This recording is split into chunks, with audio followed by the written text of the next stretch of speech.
বাবা মুখে মুখে বলি আমি কদম বাবার অনেক বিরাট ভক্ত। আমি কদম বাবাকে এত ভালোবাসি, আমার মতো ভালোবাসার কেউ বাসে না। কি করলাম কদম বাবার জন্য বাবা? এই পদ্মা নদীটা পার হলে প্রতি বছর একটা মেলা মিলে, মেলাটার নাম হলো ওরাকান্দির মেলা। আপনারা দুই একজন গেছেন কিনা আমি জানি না। ওরাকান্দির মেলা বরিশালের আগে হরিচাঁদ ঠাকুরের মেলা, গণেশ পাগলের মেলা। এই ওরাকান্দির মধ্যে বাবা ভক্ত কাকে বলে কথাটা মনে পড়েছে, আমি কি বলতে পারি? আমিও এরকম ভক্ত হতে পারি না। হরিচাঁদ ঠাকুরের যিনি গুরু তার নাম ছিল অশ্বিনী গোসাই। ভারত থেকে এসেছে। আপনারা দেখবেন ওরাকান্দির মেলাটা যখন হয় বাংলাদেশের থেকে ভারত থেকে মানুষ বেশি আসে। আর তারা কি করে, রাস্তার দুই পাশে সারিবদ্ধ অবস্থায় দাঁড়িয়ে থাকে। আপনি হিন্দুর ছেলে না বৌদ্ধর ছেলে না খ্রিস্টানের ছেলে, আপনার কোন জাত এটা তারা দেখে না। আপনি যখন হাইটা যাবেন আপনার ওই পায়ের থেকে একটু ধুলা নিয়ে তাদের গায়ের মধ্যে রাখবেন।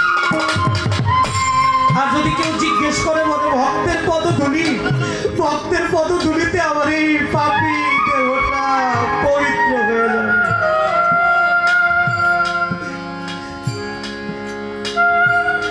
যে ভক্তের পদধূলি পদধৌত জল। একদিন শ্রীকৃষ্ণ মহাপ্রভু অর্জুনকে বলতেছে, অর্জুন তোমার বাড়িতে আমাকে নিমন্ত্রণ দিয়েছে, আমি তোমার বাড়িতে যাব, কিন্তু যদি আমাকে একটা কাজ দাও। তোমার বাড়িতে যারা অতিথি ঢুকবে, কৃষ্ণ হলো জগতের গুরু, সেই গুরু বলতেছে অর্জুন তোমার বাড়িতে যারা ঢুকবে আমি তাদের পাও দুইটা ধোয়া দিব এবং আমি তাদের পদধৌত জল আস্বাদন করব। ভক্তের পায়ের ধুলি এত বড় দামি বাবা। হরিচাঁদ ঠাকুর চলে যাবে দেহধাম থেকে পরম বন্ধুর বাসরে পরলোক গমন করবে।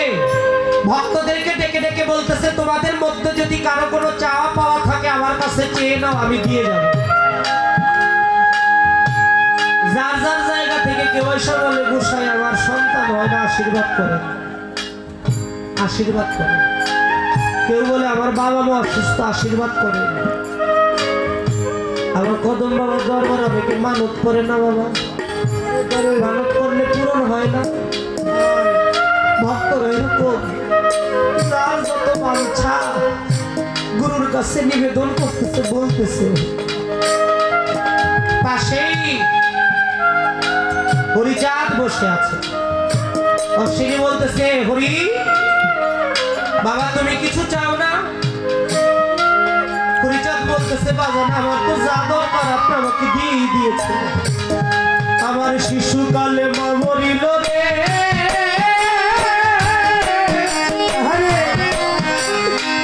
মায়ের আদর পাইলাম না,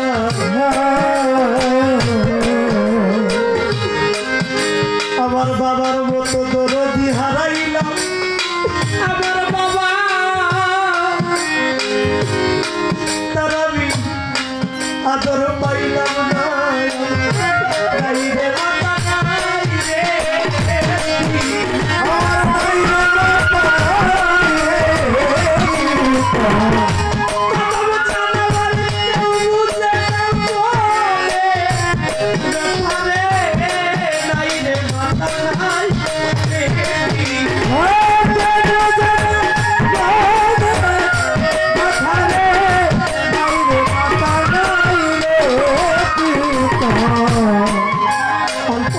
আমার বাবাকে হারিয়েছি, মাকে হারিয়েছি, আমার বাবা নাই মা নাই।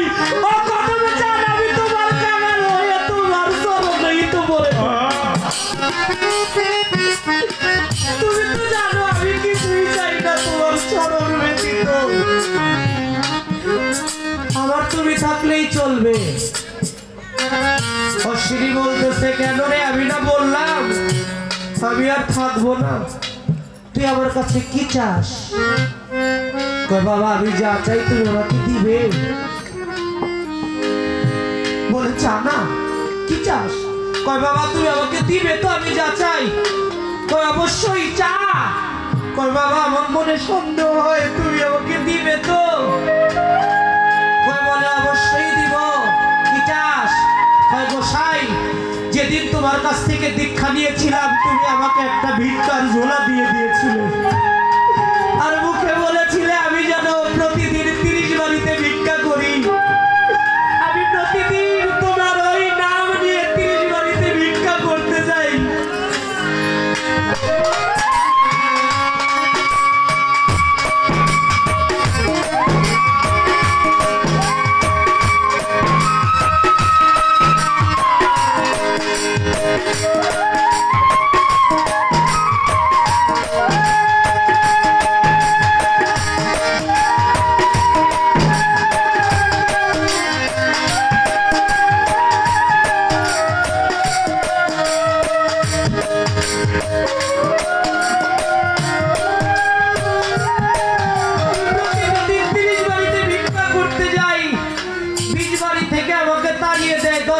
আমাকে ভিক্ষা দেয়।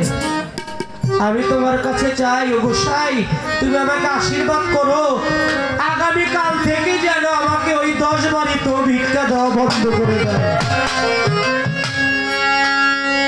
এই কথা বলার সাথে সাথে গুরু একটা লাঠি দিয়ে দূরে সরাই দিয়ে বলতেছে এমন কেন চাইনি, কিসের জন্য চাইনি? ভক্ত বলতেছে আমার নাম তন্ত্র নাম মন্ত্র, আমার কদম চার নাম হইল সার, এই নাম বিহনে এই জগতে কিছু নাই রে। আমি সদা সর্বদাই তোমার নাম নিয়ে থাকি, যখন আমাকে ভিক্ষা মুষ্টি ঝোলার মধ্যে দেয় আমি তোমার নাম ভুলে যাই, আমি তোমার ছবিটা হারা হয়ে যাই, আমি তোমাকে একটু আবার দেখার জন্য শুধু কাঁদি। তুমি দেখা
বাঁচিব না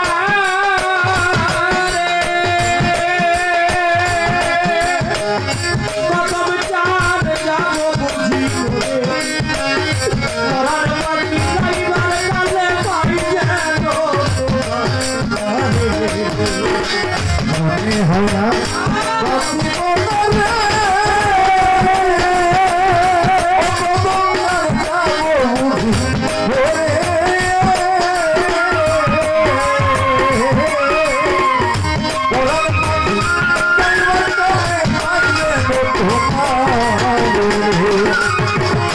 মনে হয় আর বাঁচিব না